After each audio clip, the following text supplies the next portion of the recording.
Guys, para sa latest update natin dito kay Realme ngayong April 5, 2025. Ito guys ang ating latest update.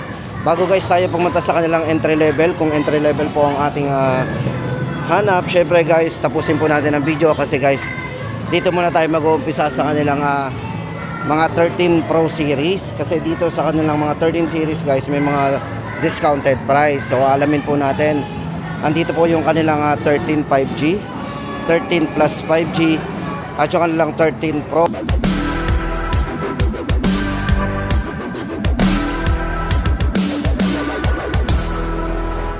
5G. Tapos yung discounted po nila na tuloy-tuloy pa rin hanggang ngayong April, ang kanilang Realme 13 Pro Plus 5G. Bago tayo pumunta, tapos ito naman ang kanilang 14 series. Ayan. After that nito guys, punta naman tayo doon sa kanilang mga budget phone. Ito guys, unahin na natin ang kanilang 13 Pro Plus. Yan, syempre guys, kung naghahanap po tayo ng budget lang dito kay Realme. Yan, para po sa latest update natin sa presyo ng kanilang 13 Pro Plus 5G ngayon. Ito guys, para sa dalawang variants nito. Ito pong isa nito ay 256 gig. Then 512 naman ang isang variant niya. Ito po yung merong 100 times, 120 times super zoom camera. Kung mahilig tayo sa camera, syempre mahilig tayo sa zoom. Ito guys, tama-tama sa inyo ang kanilang 13 Pro Plus 5G. Kasi ito yung naka Sony LYT600 para sa kanyang periscope camera. Yan, AI Ultra Clarity, napakaliwanag po ng ano nito ha. Ito yung merong enhances para sa mga blurry images. At syempre, pagdating sa nightscape, meron siyang 3-time nightscape. At ginamitan po ito ng lens na Sony LYT701 para sa na mayroong optical image stabilization. Yan. Pagdating sa video guys, naka 60 fps yan, 1080, 60 frame. So ito na guys, para sa mga presyo po nito ngayon, discounted pa rin po ang kanilang Realme 13 Pro Plus 5G. Ang 256 po nito na dating 28,999, ngayon po ay 26,999. Then kung 512 naman na variant nito na dating 31,999, ngayon ay 29,999. Naka 512 gig na po tayo. So may malaki na tayong internal storage. And then guys, double check na lang po natin sa screen yung mga full specification nito. Bibigay po natin sa screen, lalagay po natin sa screen para may idea po tayo. Then guys, ito naman ang kanilang Realme 13 Pro 5G. Ito po yung isang variant nila na naka 24 gig RAM, 256 gig internal storage. Yan. Ito guys, pagdating sa processor, itong kanilang 13 Pro 5G ay ginamitan ng Qualcomm Snapdragon 7S Generation 2. Ayan. Siyempre sa camera with optical image stabilization din po yan. Ito po ay naka Sony LYT600 with optical image stabilization din. At siyempre guys, sa mga mahilig sa ano dyan sa groupie, ito maganda dito, meron siyang wide angle din. Then sa video napaka-smooth din. At ito guys, meron ng 4K resolution din. Ayan, naka 4K resolution. At syempre kung gusto natin ng smooth video, 1080 60 fps po. Ayan, meron din siyang ganun, napaka-smooth din. At syempre guys, ito pagdating sa kanyang screen refresh rate, ang kanilang 13 Pro 5G ay naka 120Hz na naka-curve po yung kanyang OLED display. Ayan. Sa mga colors po ng kanilang 13 Pro 5G guys, ito yung kanilang Monet Purple and Emerald Green. So, dalawang kulay po yan.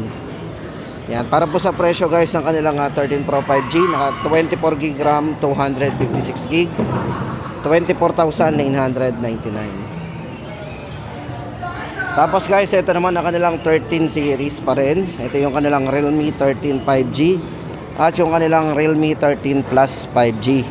Guys, ito discounted. Unahin na po natin ang discounted price. Ito yung kanilang 13 plus 5G. Yan, ito po ay naka 24 gig maximum RAM, naka 26 gig RAM. Tapos naka 256 na po ang kanyang internal storage. Ito guys, dating 19,999. Ngayon po ay tuloy-tuloy pa rin ang discounted nito. Ito ay ngayon ay 17,999. Ito guys, kung gamer kayo, tama-tama sa inyo to kasi ito ay naka-gaming, naka-GT mode at naka-flagship GT, ano po yan, technology. At syempre, yung sa mga nagwo-worry kung nagiinit ang itong si 13 Plus 5G, no worry kasi ito ay mayroong vapor chamber na cooling system. Pagdating sa charging po, ang kanilang 13 Plus 5G ay naka 80 watts, superbook charge na. Napakabilis na po nitong mag-charge. So wala pang isang oras, talagang fully charge na. Then pagdating sa processor, ang kanilang 13 Plus 5G ay ginamitan ng Dimensity 7300 Energy. MediaTek po yan. Yan, para po sa presyo guys nito, dating 19,999, ngayon po ay 17,999. Then pagdating naman doon sa kanilang Realme 13 5G, ayan, para po sa presyo ng kanilang Realme 13 5G, dating yon, original price po to. Naka 26 GB RAM 256 din.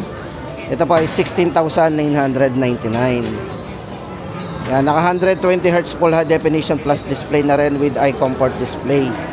So ayun po yung kanilang 13 5G 16,999. Tapos guys, ito na ang kanilang latest model. Syempre ang kanilang 14 series. Sa mga nagtatanong po ng ating 14, yung latest model po ni Realme. Ayan guys, ito para sa kanilang Pro 5G at yung kanilang Pro Plus 5G. Ito, unahin po muna natin ang kanilang Pro 5G guys. Ito para sa kanyang kung mahilig tayo guys sa camera, ang camera po guys ito ginamitan ng Sony IMX8 882 with optical image stabilization. Tapos guys, ang maganda dito, underwater, pwede po yung gamitin underwater camera, diba? Yan sa mga mahilig mag camera dyan, ito pwedeng gamitin. Pagdating po sa chipset, ito ginamitan 7300 Energy 5G chipset. Yan, syempre guys, ito more on camera talaga tayo. Ito maganda dito, meron po siyang tinatawag na Ultra Clarity AI Eraser 2.0. At syempre yung snap, yan, meron siyang AI snap mode. Syempre yung mga mabibilis na subject, pwede natin makuha dito ng maliwanag. At yun nga po yung underwater mode. At syempre meron din siyang live photo. Then pagdating sa front camera, ito po ay naka 16 megapixel na. Yan. Para po sa size ng screen guys, ito ay naka 6.77 inches. Naka full high definition OLED display at naka 120 Hz po yung kanyang screen refresh rate. Ito yung naka 3D curve po yan. Then pagdating sa charging, naka 45 watts, superbook charge. At syempre guys, napakataas ng battery nito. Ito ay merong 6,000 mAh battery. Yan. Para po sa presyo guys, ng 14 Pro 5G ay 21,999. At yung kanila pong Realme 14 Pro Plus naman, yan, para po sa kanilang Realme 14 Pro Plus 5G guys, ito yung may triple Sony camera. Yan, naka Snapdragon 7S Generation 3 5G din na ginamit. Battery, ganun din, naka 6,000 mAh battery. At syempre guys, yung nga po, pwede tayong mag-submerge sa tubig. So ito guys is naka all around waterproof talaga. Yan, IP6869. So napakataas po ng IP rating nito. Yun, pwede tayong kuha ng ulitin po natin, pwede tayong mag-take ng photo and video sa ilalim ng tubig, underwater. Yan, para po sa presyo ng kanilang 14 Plus 5G, ito po ay 27,999. Ito po ay 512 gig na. Napakataas na po ng kanyang internal storage. Check po natin yung design. Tapos guys, ito na, punta naman tayo dun sa kanilang mga yung mga entry level. Yan. Guys, andito yung kanilang Realme 12. Tapos guys, ito naman ang update natin sa bagong release po na Realme. Ito po yung kanilang Realme C75. Ito guys, kung naghahanap tayo ng pangmatib, ito, safe na safe po sa tubig to kasi ang kanilang Realme C75 guys is naka IP69. So napakataas po ng IP rating nito. Ito po ay merong all around waterproof, naka IP69, IP68 and IP66 po yung rated po nito. Then sa battery, meron po mataas na battery, naka 6,000 mAh massive battery. At meron din po yung 4-year long lasting durability. Then pagdating sa kanyang internal storage guys, ito ay naka 24 gig maximum RAM, 256 gig internal storage. Ito po may dalawang variants po ito para po doon sa kanyang 24 gig 256 po.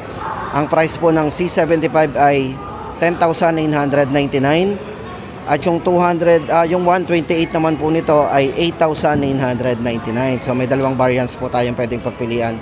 Tapos guys, may bagong release na rin po sila dito, yung kanilang Realme C75X. Sa mga nagtatanong po ng C75X, guys, meron na rin po silang lumabas na C75X. At ito po guys is very affordable. So kung naghahanap po tayo ng affordable do sa bagong release po ni Realme, ito po yung kanilang C75X. Kasi guys, ito pang all around waterproof na rin, pero budget phone lang kasi ang price po nito ay 7,999. So mas mura po yung huli lumabas pala na C75X. Yan, naka 128 gig internal storage sa battery, 5,600 mAh battery. Yan po yung bagong labas nila na C75X. Tapos guys, ito yung pinaka budget phone ni Realme, yung kanilang Realme C61. Sa ngayon guys, ito na lang po yung mostly na nakikita natin sa kanilang mga display ngayon. Ito na po yung pinaka huli, Realme C61 guys. Ang maganda dito sa kanilang Realme C61 guys, especially ngayong April 5, ngayong April 5, 2025, budget very affordable na yung mga presyohan ng kanilang Realme C61.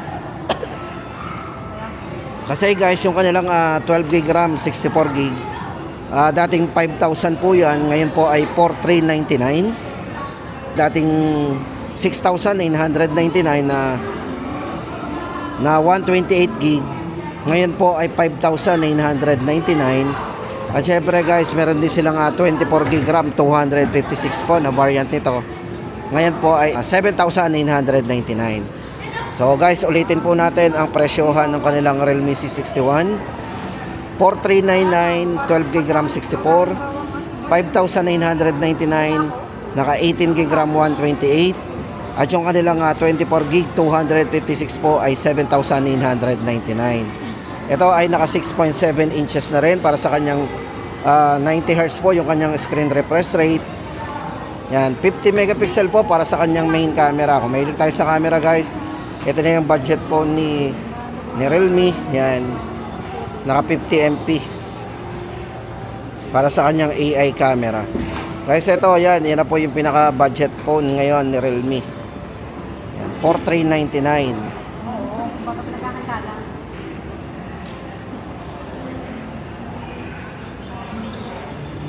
So yan guys, ang ating pinaka latest update ngayon dito kay Realme ngayong April 5, 2025. At babalik po tayo sa store nila guys pagka nagkaroon po tayo ng mga panibagong update, kung may bago po silang sale or yung bagong release po ulit.